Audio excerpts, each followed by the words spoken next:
The San Jose Sharks have shipped goaltender Devan Dubnyk to the Colorado Avalanche in exchange for defenseman Greg Pateryn and a 5th-round draft pick for 2021.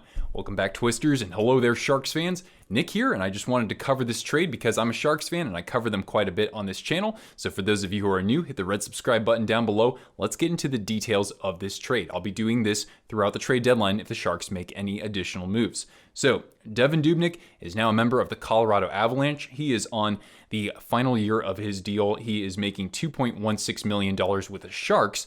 Half of his salary is also retained by the Wild. So the Avalanche are taking on that full half amount of his contract, and he has appeared in 17 games this year so far for the San Jose Sharks, including 13 starts. The Sharks have not played well for Devan Dubnyk. His record is just 3-9-2. Nonetheless, his numbers have not been very promising either. His save is .898, and his goals against is 3.18. He has one shutout with the Sharks, but he hasn't been getting any sort of goal support, although his numbers have been a little bit better than they were last year with the Wild. So the Avalanche now will have a proven backup for Philip Grubauer, who has been inconsistent at times, but at other times he's been shutting out teams like the Sharks as well. And it will certainly be interesting to see if Doobie plays against San Jose, because these teams meet another 4 times. So Pavel Francouz, of course, for the Avalanche is on IR, so this could be your 1-2 now between Grubauer and Devan Dubnyk. Going to San Jose is 30-year-old sort of journeyman defenseman Greg Pateryn. He has appeared in just 11 games this season between the Wild and the Avalanche. He is on a deal ending at the end of the season at a $1.175 million cap hit. He is a right-handed shot, which is interesting because that should make him compatible on the third pairing with Radim Simek. Currently, Marc-Edouard Vlasic is injured. He's sort of day-to-day almost. They're going to be missing him for the next couple of games, most likely. But Pateryn can slot in case he continues to be banged up. At this time right now, Christian Jarosz is playing on the third pairing with Simek. Your other 2 defensive pairings are, of course, Erik Karlsson with Nikolai Knyzhov and Brent Burns with Mario Ferraro.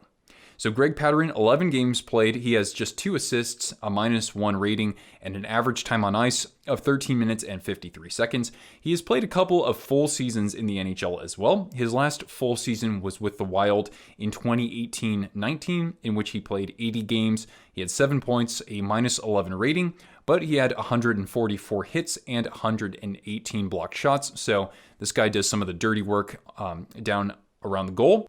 And those numbers were even better the season before when he was with the Dallas Stars. He averaged 19 minutes and 37 seconds of ice time. So this guy has been used in top 4 situations for sure.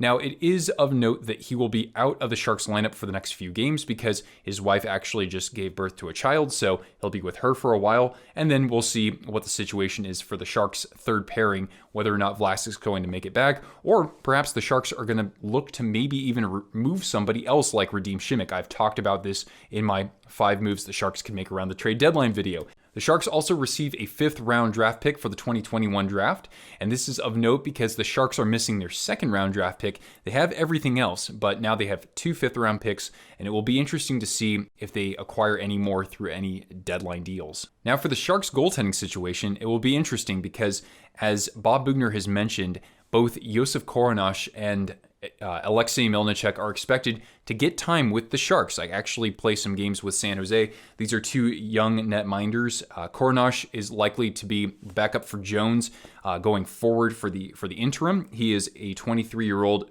goaltender from Czechia with a 5-1-2 record with the San Jose Barracuda, a 3.22 goals against, and an .898 save. And as for Melnichuk so far with the Cuda, he is 2-4-3 with a 3.08 goals against and an .882 save. And even playing hockey in North America is new to him because he came over from the KHL last year. So it will be interesting to see if the Sharks make any other moves around the trade deadline. And of course, I'll be there to cover that if that happens. Marcus Sorensen is still a possibility out there.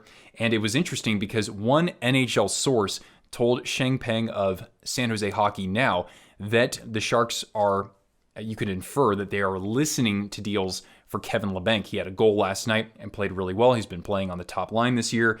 And so it'll be interesting to see if the Sharks move a bigger piece like him, or as I mentioned earlier, a depth piece like Radim Simek, who has $3 million, 3 years left at around $2.25 million.